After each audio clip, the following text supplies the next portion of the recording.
So what is acute kidney injury? Acute kidney injury can be defined as acutely raised creatinine with reduced urine output. So acute kidney injury can be defined on the basis of two features. One is acutely raised creatinine and the other is reduced urine output. So how much raise in creatinine in how much time will define the acute kidney injury, and how much reduce in the urine output. So an increase in the serum creatinine of 26.5 micromole per liter from baseline within 48 hours. So within 48 hours, if serum creatinine raises 26.5 or more from baseline, then we'll say it's acute kidney injury. Or there is another criteria, increase in serum creatinine of 50% or more than 50% from baseline within 7 days. So either an increase of creatinine 50% from baseline within 7 days, or an increase in creatinine of 26.5 or more within 48 hours, then we'll label this as acute kidney injury. Also, there's a third criteria on which we can define acute kidney injury. If we do not have a renal function test available, a reduction in urine volume below 0.5 ml per kg per hour for 6 hours is also acute kidney injury. So remember these three criteria to make the diagnosis of acute kidney injury. Now, the most common cause of acute kidney injury is acute tubular necrosis. As its name indicates that it is tubular necrosis, or death of the tubular cells, or death of the cells of kidney tubules. So what can cause death of the cells of the kidney tubules? Low blood flow or ischemia. Whenever blood flow or blood supply to the kidney is reduced, it will result in ischemia and necrosis. So the patient will develop acute tubular necrosis due to decreased blood supply to the kidneys. So what can cause a decrease in the blood supply to the kidneys?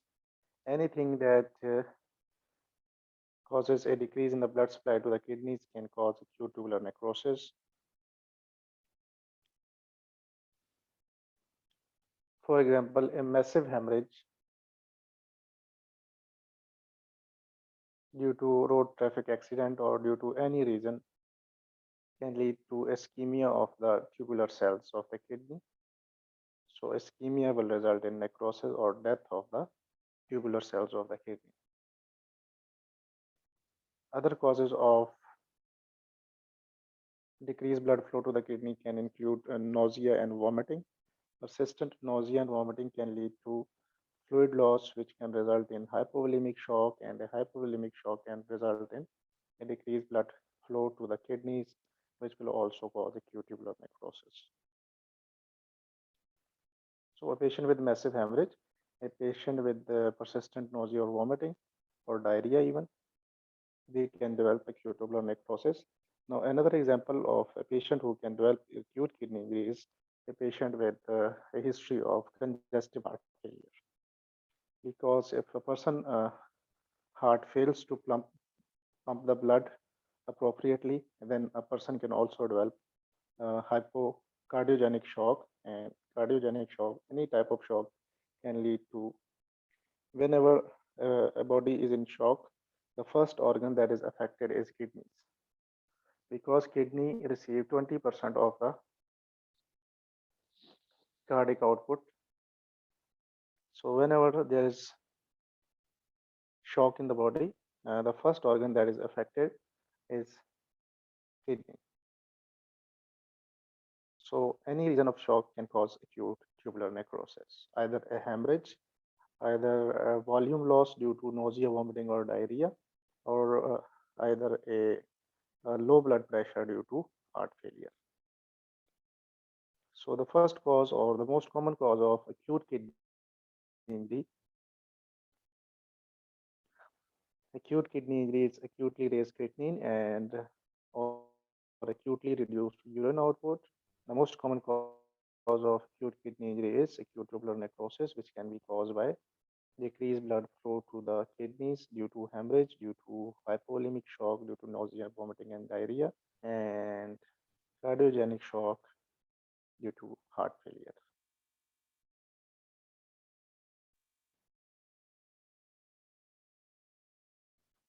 What is the management of acute kidney injury? So, if acute kidney injury is due to hypovolemic shock, such as due to hemorrhage or due to loss of fluid through vomiting and diarrhea, then the management will be maintain hydration. We need to balance the fluid management. Input and output should be balanced, and the person should be in positive fluid balance and not in a negative fluid balance. So, in short, the management of acute tubular necrosis is IV hydration and maintaining an input and output balance.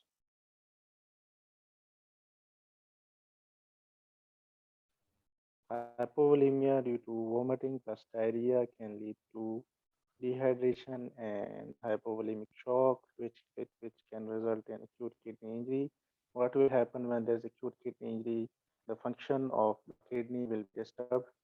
Kidney excrete three things, and that are hyperkalemia, potassium, urea, and creatinine.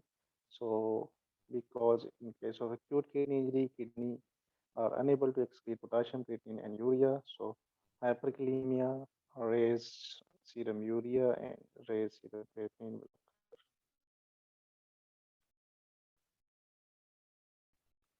So, the first cause of acute kidney injury is acute tubular necrosis. Now, a second cause of acute kidney injury is interstitial nephritis. Interstitial nephritis is basically if a person develops kidney injury due to an allergic reaction to any drugs.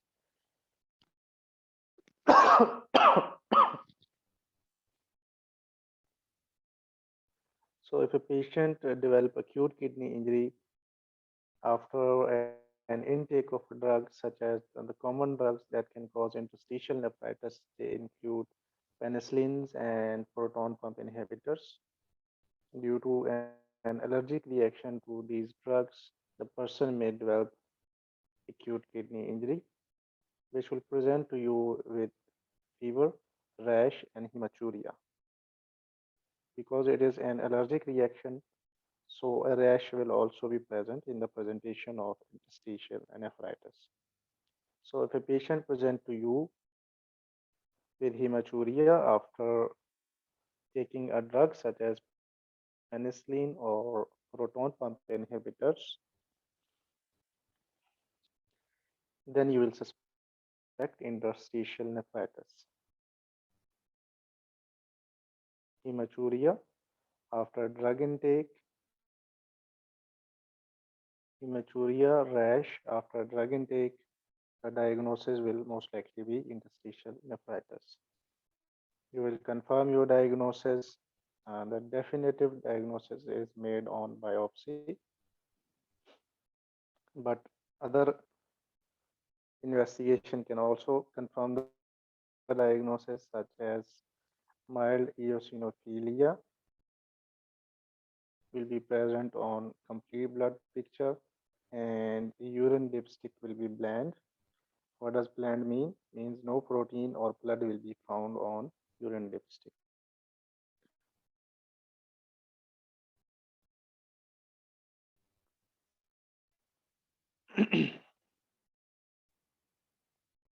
Definitive diagnosis is made on renal biopsy. Renal biopsy will show tubular inflammation with lymphocytes and eosinophils. Whenever there's an allergic reaction, eosinophils will be formed. So that's why there's mild eosinophilia on CBC or complete blood picture. And kidney biopsy will also show inflammation with lymphocytes and eosinophils.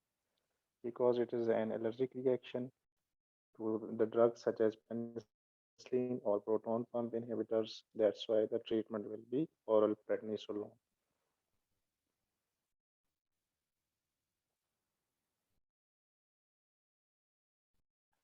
So, the second cause of acute kidney injury is interstitial nephritis. Interstitial nephritis is caused by allergic reaction to drugs, and the common drugs are penicillin and proton pump inhibitors. And the patient will present to you with fever, rash, and hematuria after penicillin or proton pump inhibitor intake. His blood test result will show mild eosinophilia, and the diagnosis can be confirmed with a renal biopsy, which will show inflammation with lymphocytes and eosinophil, and the treatment is prednisolone. So far we have discussed two causes of acute kidney injury. One is acute tubular necrosis, and that is due to shock or decreased blood supply to the kidneys. And the second one is interstitial nephritis, and that is due to an allergic reaction to drugs such as penicillin and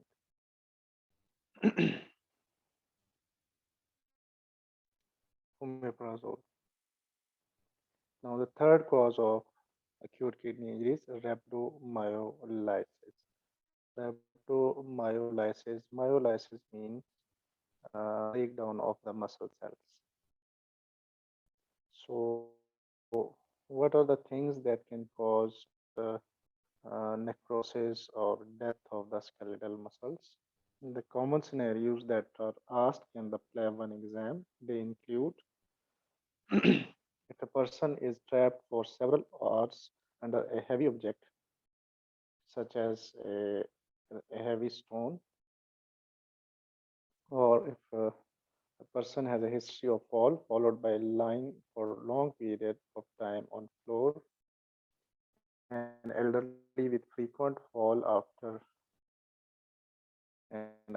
frequent fall he has developed acute kidney injury, IV drug abuser lying on floor and not moving for long time, severe exertion or dehydration, for example, a marathon runner, and a severe crash injury. All of these things can lead to death of the skeletal muscles because of ischemia. Because if someone is trapped under a heavy object, or if someone has a history of fall and not moving for a long period of time, and then he will develop ischemia due to compression of the blood vessels, and which will lead to necrosis of the skeletal muscles. Similarly, severe crash injury can also lead to death of the skeletal muscles, and severe exertion and dehydration can also lead to death of the skeletal muscles. So remember these scenarios. What will happen in all these scenarios is that the skeletal muscles will die. And when skeletal muscles die, remember two things that are released from the muscle cells that can cause the damage in the body. What are those two things that are released by a dying muscles? They are myoglobin and potassium. Potassium is present intracellularly, so whenever a cell dies, either a skeletal muscle cell or any other cell, potassium will be released. So, two things that are released by dying skeletal muscles are myoglobin and potassium. We all know that high potassium or hyperkalemia can cause arrhythmias, so it can be dangerous. And myoglobin, which is an oxygen carrying pigment that is present in the skeletal muscles,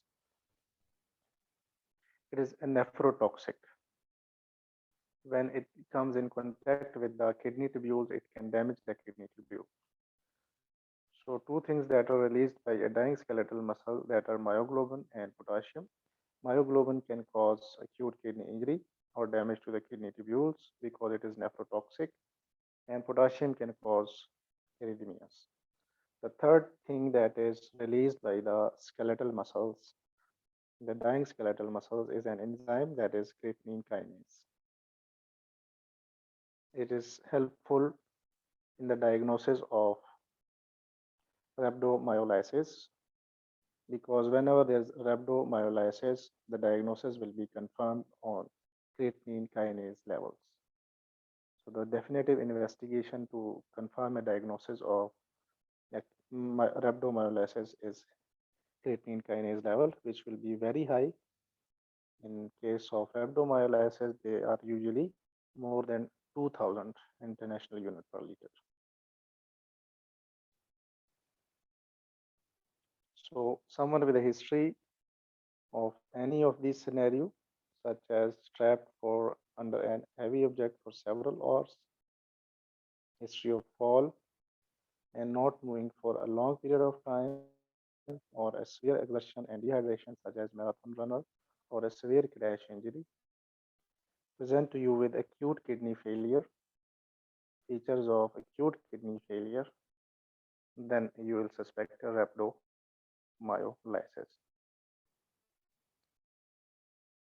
The initial investigation will be urine analysis. Urine analysis will show false hematuria. The red color of the urine will be due to myoglobin. The presence of myoglobin in the urine will cause a red color urine, but on a dipstick test, RBC will not be detected or blood will not be detected.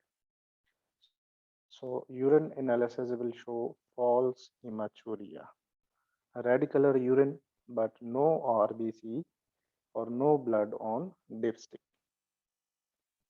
So the initial investigation in rhabdomyolysis is urine analysis, which will show a false hematuria, and electrolyte can show hyperkalemia, and the definitive diagnosis is made by measuring the serum creatinine kinase level, which are usually more than 2000 international units per liter.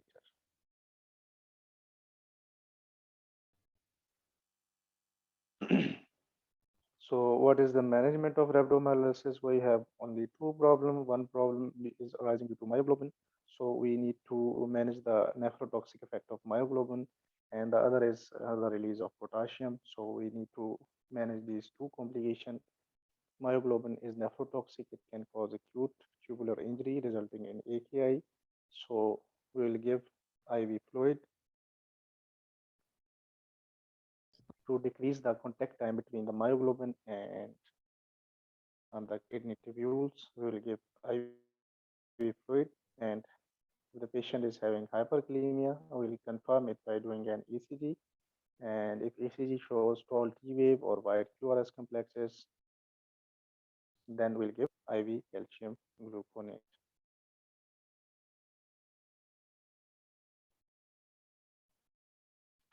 So this was all about rhabdomyolysis. Summary is prolonged immobilization, which lead to muscle ischemia and rhabdomyolysis, or severe exertion with dehydration can also lead to rhabdomyolysis, breakdown of the skeletal muscle, or a crash injury can also lead to rhabdomyolysis. What will happen in rhabdomyolysis? Two things will happen: myoglobinuria, which can cause AKI, and hyperkalemia, which can cause arrhythmias. So we need to manage both of them. So this was all about rhabdomyolysis. So far we have discussed three causes of AKI: acute tubular necrosis due to decrease blood supply to the kidney tubules, interstitial nephritis due to allergic reaction to drugs, and the third one was rhabdomyolysis due to muscle ischemia or muscle death.